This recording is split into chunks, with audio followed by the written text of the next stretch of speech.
The Pels are making more moves. This time, the Pelicans have signed a three-point sniper.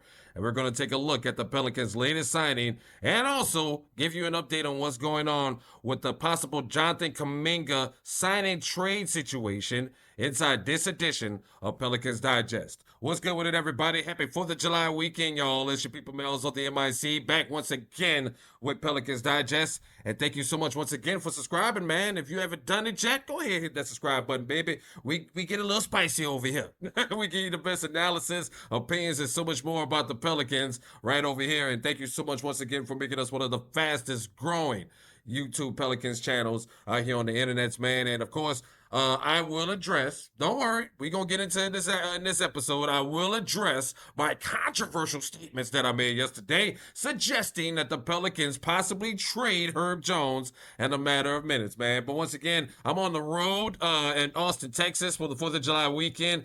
Big shout out to the ATX, man. And I forgot my mics, man. So bear with me. I'm trying to make sure I get this information out to you. Sorry if the sound is crazy and all that. But we're going to get into the news and the headlines right now. And of course, the big news coming out of the front office today is the Pelicans have signed what may be a three-point sniper of the future for the squad as the Pelicans pick up Trey Alexander. The New Orleans Pelicans and Trey Alexander have agreed to a two-way deal, lead sources told Hoops Hype, according to Michael Scotto via X. And real quick about this guy, one of the things I like about him as I took a look at his numbers and a deep dive into his numbers is that he has a pretty good three-point shooting percentage, and he played in a couple of games for the Nuggets last season. But if you take a look at his numbers, they're not bad, man. They're really not bad. Alexander appeared in 24 games for the Denver Nuggets last season, and he averaged 25.8 points, 5 rebounds, and 5 assists, and 1 steal in the G League, and shot a pretty decent number right there, 39.5% for three-point land. So if you're the Pels, you need some three-point shooting help.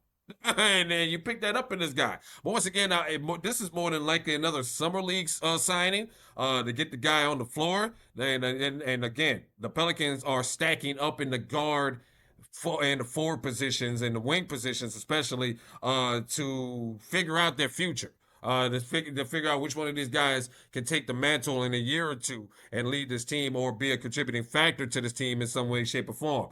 So expect him to spend a majority of his season in Birmingham, or if he comes through and what's up in summer league, we might see more of him.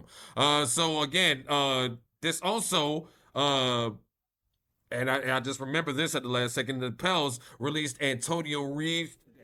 So I know that's going to make a lot of fans angry as well. A lot of y'all were big fans of Antonio Reeves, but again, Antonio Reeves is probably going to show up on another roster along with Brandon Boston Jr. I'm assuming.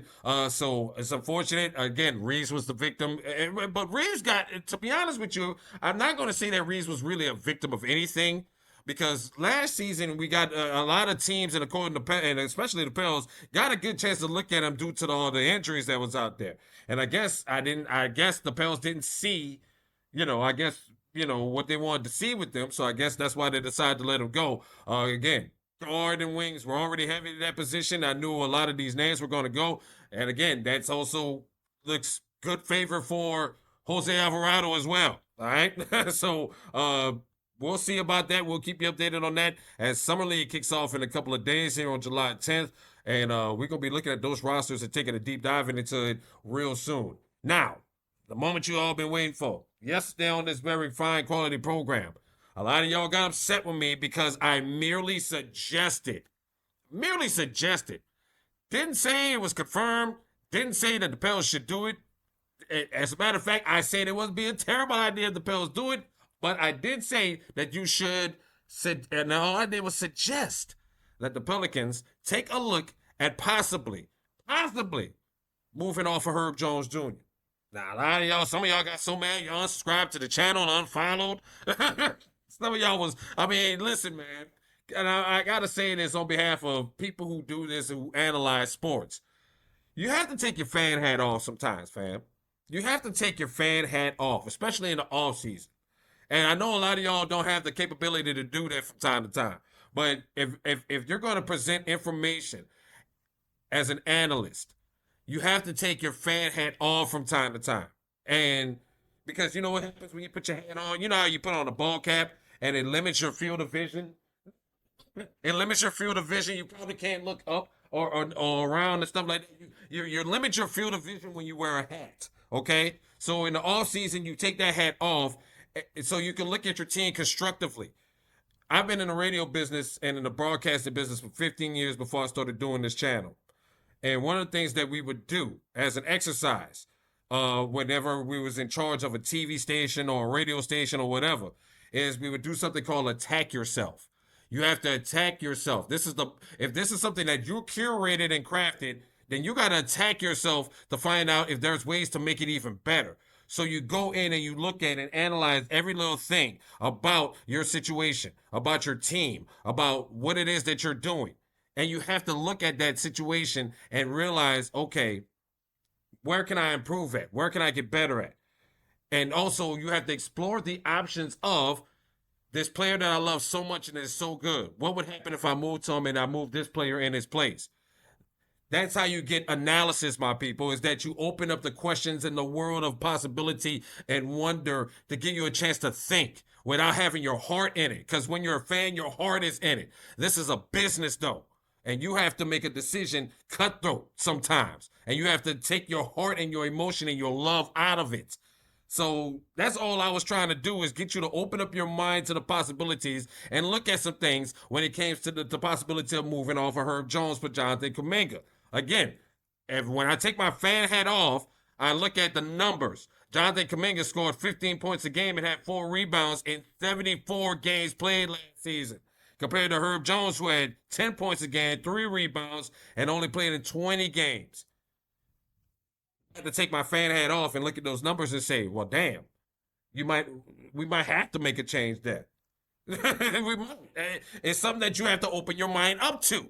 But if it'll make you feel better, ladies and gentlemen, Herb Jones is not expected to be traded anytime soon. According to Jake Fletcher, and he's according to this quote as well, Herb Jones has one of the best contracts in the league, and New Orleans knows that.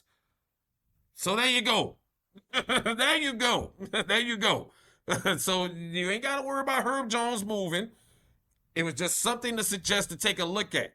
Now, when you consider that the Pelicans were looking to do a signing trade with Jonathan Kuminga, and the Warriors showed mutual interest in picking up Herb Jones, go look it up. The reports are out there. It was something that you had to look at without your fan hat on and look at the possibilities of that situation and seeing if that is going to work for your team. Again, if it makes you feel better, though, here you go. Jonathan Kuminga, his interest with the Pelicans, faces some considerable obstacles. And one of the big obstacles is money. Jonathan Kuminga is understood to be seeking a contract worth at least $30 million per season, something a lot of teams are struggling with. The Pelicans are still around $10 million below the luxury tax threshold and will need to move players in order to sign Kuminga at his current demands. So there you go. I don't think this is going to happen now. I don't think the Kuminga signing is going to happen because of that. And I say this before, I knew he was going to command more money, a higher number as far as dollar signs was going to go. But for $30 million, nah, I'm good. I'm good. We're paying Zion $32, $35 million. Now, if you want to Kuminga that bad, then you swap out that salary. You trade Zion for Kuminga if you want it that bad. If you want to Kuminga that bad, you're going to trade Zion. Because you already know what it's going to be a 50-50 shot with Zion regardless of what happens this season. So you move Zion then if you want to get that, if you want to get some forward help and bring in Kuminga. So, but at this point, it looks like all bets are off on the Kuminga situation because of that number. But all I was trying to do is suggest and open your mind up to some new possibilities. I want you to imagine your roster. I need us as a fan base to imagine and think bigger when it comes to our roster instead of falling in love and being clingy to these players sometimes. Yes, yes, at some points when you're presented with new information, because somebody's gonna say, "Oh, you waffling now, Melz." I can make a change in my judgment based on new information presented to me. If you present me with new information and new facts or something, then I can adjust my take on that. And that's what I did in this case. I adjusted my take on that based on the new information. But if it makes you feel better, Kuminga ain't coming. Herb ain't going nowhere.